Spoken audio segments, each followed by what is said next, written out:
Good morning. ഇന്നുണ്ടല്ലോ, കഴിഞ്ഞ ദിവസങ്ങളിൽ നമ്മൾ പാലക്കാട് ടൂർ പോയിട്ടുണ്ടായിരുന്നു. അപ്പം നമ്മൾ അവിടെ പ്രത്യേകിച്ച് ടാർഗറ്റ് ചെയ്തിട്ടുണ്ടായിരുന്നത് തനിമ ഫാം ഹൗസാണ് കേട്ടോ.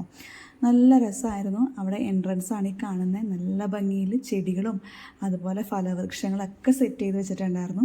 അപ്പോൾ ഇത് ഇവൻ്റൊക്കെ നടത്താൻ വേണ്ടിയിട്ട് മാത്രം പ്രത്യേകമായിട്ട് ചെയ്തിട്ടുള്ളൊരു സ്ഥലമാണ് ഇത്. മാൽപ്പീജിയെ കൊണ്ട് അരയണത്തിനൊക്കെ ഉണ്ടാക്കി വെച്ചിട്ടുണ്ട്. നല്ല ഭംഗി കേട്ടോ. ഇനി ഇവിടെ നിന്ന് അങ്ങോട്ട് നമ്മൾ കാണുന്നത് നമ്മുടെ ഡ്രാഗൺ ഫ്രൂട്ടിൻ്റെ അത്യാവശ്യം നല്ല കളക്ഷൻസാണ്. ഒരുപാട് പ്ലാന്റ്സ് അവർ നട്ടുപിടിപ്പിച്ചിട്ടുണ്ട് കേട്ടോ. അതിലെല്ലാം തന്നെ നമ്മുടെ സീസൺ ആയതുകൊണ്ട് നിറയെ കായ്ച്ച് കിടക്കുന്നുണ്ട്. വലിയ വലിപ്പത്തിലുള്ള കായ്കൾ കായ്ച്ച് കിടക്കുന്നുണ്ട്. ഒറ്റെണ്ണം പഴുത്തിട്ടുണ്ടായിരുന്നില്ല, കാരണം പഴുക്കാനുള്ള സമയമാവുന്നേ ഉള്ളൂ. കുറേ അധികം പൂക്കളിട്ട് നിൽക്കുന്നുണ്ട്. ശരിക്കും ഒരു നിശാഗന്ധിയുടെ പൂവിൻ്റെയൊക്കെ ഒരു ഭംഗിയിൽ ഒരു മൊട്ട് പോലെ നിൽക്കുന്നു. വിരിഞ്ഞ് കഴിയുമ്പോൾ നല്ല ഭംഗി ഉണ്ടായിരിക്കും. അപ്പോൾ ചോദിച്ചപ്പോൾ അവർ പറഞ്ഞത് രാത്രിയിലാണ് മിക്കപ്പോഴും പൂക്കൾ വിരിയാറുള്ളത്, അതുകൊണ്ട് നമുക്കത് കാണാൻ പറ്റിയിട്ടില്ല കേട്ടോ. അങ്ങനെ പക്ഷേ എന്നാൽ ഒരുപാട് മുട്ടുകൾ ഉണ്ടായി നിൽക്കുന്നുണ്ട്.